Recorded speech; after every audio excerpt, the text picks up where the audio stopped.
Welcome back to the Muslim Street. Today we are discussing the music with a message, hip-hop music, and the lyrics and the vibe. We have with us on the show Yahsmin, Mayaan, Binti, BoBo, discussing hip-hop, the influence of Islam in hip-hop, and how young American Muslim artists are getting their message across, getting the message of their fight and their culture across through hip-hop.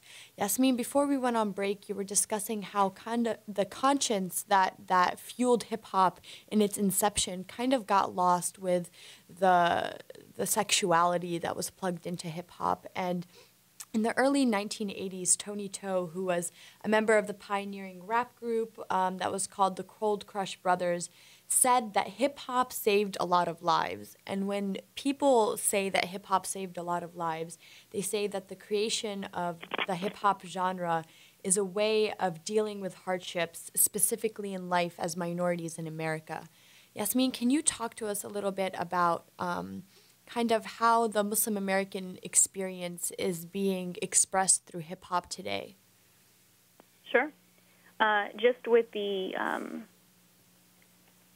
tradition, the overall tradition within the lyricism of hip-hop has always been about storytelling and self-expression.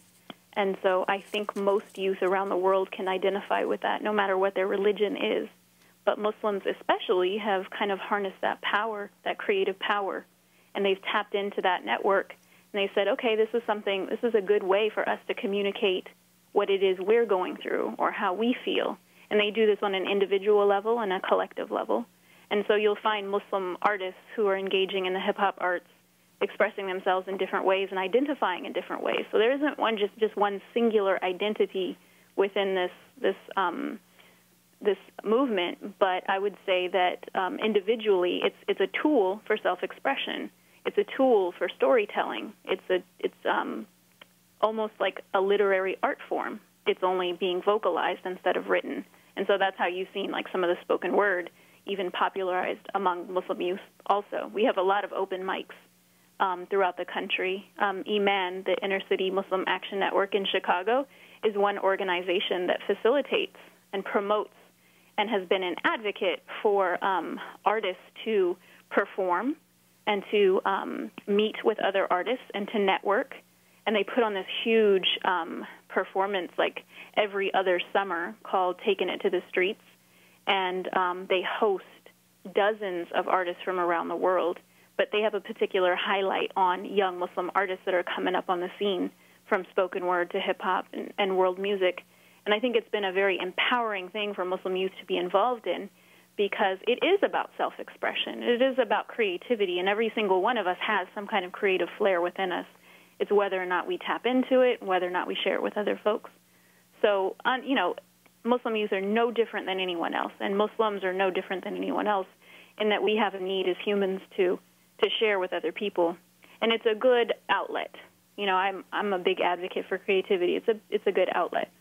You're listening to the Muslim Street, WTAN, and you can call us here in Clearwater at 727-441-3000 or toll free around the country at 1-866-826-1340. Yahsmin, we got a caller on the line from Rockville, Illinois. Ahmed, you're in the Muslim Street. Yes, that's all right. Wa alaikum salam. Yeah, I got a question, sort of. It's in regards to sister was talking about in regards to how conscious hip hop, ceased to be marketed at some point in time in hip hop's past. I want to know what is the role of the internet and the free flow of information in artistry. What is the role of the internet and the resurgence of more conscious, hip-hop? The particular reason why I asked that, because I remember before Lupe Fiasco dropped his last album, he was in, a big battle with his label in regards to the content and the direction of his music. And he had, resorted to putting out a bunch of mixtapes, in protest to how he was being treated by the record companies. So maybe could she speak to the influence of the internet and the potential of that being used as a way to offset the more commercialized, misogynist, negative aspects which are being promoted? Thank Sure. you. Thank you for that call, Yahsmin. Yes, definitely. And that's the great news. That's the great news that we have, is that if you are an unsigned artist and you are working on a shoestring budget, you have the internet, and you have viral media, and you have social networks to help promote and push your own music. And you can be an independent artist and still do considerably well, and especially just get your information and your work out there and share it with the masses. So Lupe is actually an example of a mainstream artist who is signed, who used that as a means to promote his work. But indie artists, I think that's how the underground market and the niche market has become so huge, not just for Muslim artists, but indie artists in particular, by using things like YouTube. So people can, film their own videos, edit their own content, put it online, and get the viewers and the audience that they need. They can also record their own music in their own studios, press it up themselves, get it mastered themselves, and promote it through their own websites or social networks, and promote shows that way also. So I think it is a viable means now to market yourself, and you don't have to depend on a corporate label to push the work for you. So that's the good side of it. And I think a lot of artists are using that and have been using that. I mean, MySpace was one of the first ways that it happened. Now Bandcamp is a great tool that a lot of artists are using to upload their own work and make it available for download, and they make money off of it. Definitely. They're able to reach a mass audience that way on the internet because it is global. Definitely. It's not just your local market. The internet has definitely globalized hip-hop, and another thing that it has done is that hip-hop and rap music and the lyrics and the theme and the messages and metaphors that are kind of exhibited through hip-hop music have very generally been labeled as anti-establishment. So when you were seeing songs like Public Enemy's Gotta Give the Peeps What They Need, which was a really popular song that had blown up, MTV aired the song, but they also censored the song and removed the lyrics Free Mumia in remembrance of Mumia Abu Jamal that we had discussed previously on the Muslim Street. But what you're also seeing in this internet age is the globalization of hip-hop and the lack of the necessity to have that label to get it to the masses of the people. You're seeing development happening from a subculture and it being very representative. And you're seeing hip-hop, the strength of hip-hop is that it doesn't eradicate culture. The strength of hip-hop is that it strongly synthesizes with local culture, and whether it's viewed as anti-establishment or not, the internet is really allowing for this pure channel of what the music truly represents. Definitely.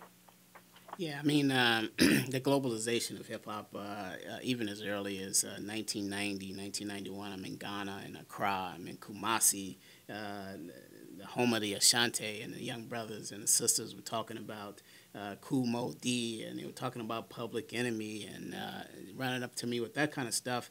And now, Yahsmin, we see the hip-hop culture spreading as far as into the Middle East, all throughout North Africa. It's like a whole new theme going on. In my travels in the Sudan, I've seen hip-hop on the set, and all of that starting in New York at Queensbridge is just amazing. Can you talk a little bit about the globalization of hip-hop, what that means on so many different levels? Right. So it's not only just rap music and its lyricism. It's also turntabling, where people can get that technology and the gear to DJ.